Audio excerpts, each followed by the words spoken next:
जिला अध्यक्ष सर्वेश राणा ने बुलंदशहर में एक प्रेस वार्ता आयोजित की। उन्होंने बताया कि 23 जनवरी से पार्टी के सदस्यता अभियान लगातार जारी रहेगा, तो वहीं 19 जून को पार्टी का स्थापना दिवस मनाया जाएगा, जिसके लिए वे बड़ी संख्या में नए सदस्य जोड़ने की तैयारी में हैं। राणा ने यह भी कहा कि उत्तर प्रदेश विधानसभा चुनावों में शिवसेना इस बार पूरी मजबूती के साथ चुनाव लड़ेगी और अपने प्रत्याशी को विजय बनाने के लिए हर संभव प्रयास करेगी। उन्होंने कॉकरोच जनता पार्टी को इंस्टाग्राम, फेसबुक वाली पार्टी करार देते हुए कहा कि जमीनी स्तर पर उसका कोई अस्तित्व नहीं है, जबकि देश में इंडिया गठबंधन सबसे मजबूत स्थिति में है।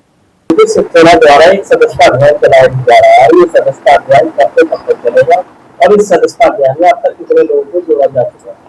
मेरा नाम सर्वेश राणा, शिवसेना जिला अध्यक्ष बुलंदशहर।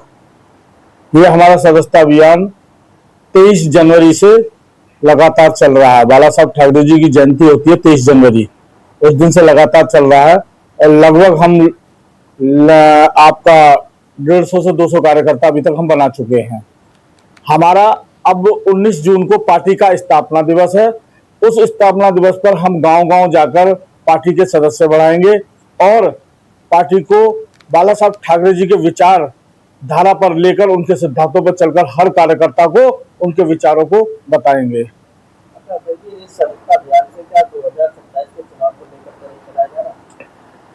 अभी हमारा एनडीए का गठबंधन है भारतीय जनता पार्टी से, और ऊपर से जो शीर्ष नेतृत्व है उनके आदेश हैं कि चुनाव की तैयारी करो, तो हम तो चुनाव की तैयारी कर रहे हैं और आने वाले समय में हम चुनाव जरूर लड़ेंगे या लड़ाएंगे। हमारा एक ही मकसद है कि बेरोजगारों को नौकरी मिले और बहन बेटियों की रक्षा हो सके, गौ माता की रक्षा हो सके, गौ माता को राष्ट्र पशु घोषित किया जाए। क्योंकि जब भारतीय जनता पार्टी की सरकार बनी थी, बनने से पहले माननीय नरेंद्र मोदी जी ने एक बार कहा था कि जब भी हम सत्ता में आएंगे तो गौ माता को राष्ट्र पशु घोषित करेंगे, मगर आज तक गाय माता को राष्ट्र पशु घोषित नहीं किया। ये बड़ा घोर निंदनीय वाली बात है। आज हम लोग संगठन में रहकर संघर्ष कर रहे हैं। हजारों गाय हम लोग बचा चुके हैं, हजारों गांवों को हमने जीवन दान दिया है और लोगों को हमने गौ तस्करों को सजा करवाई है। ये हम चाहते हैं कि गौ माता को जल्द से जल्द राष्ट्र पशु घोषित किया जाए। अगर गाय बचेगी तो देश बचेगा और धर्म बचेगा। गौ माता को राष्ट्र माता घोषित करने की जो बात है, ये आपसे लेकर विपक्ष में जो तब से की जा रही है, लेकिन अब तो सत्ता में होने के बाद भी नई घोषित हो पा रहा है, जिसको लेकर हम मुस्लिम समाज भी तड़पते हुए ये कह रहा है कि गौ माता को राष्ट्र माता घोषित किया जाए।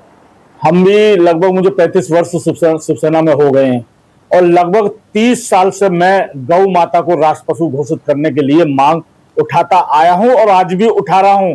ये जीवन पूरा मेरा हिंदुत्व पर समर्पित है।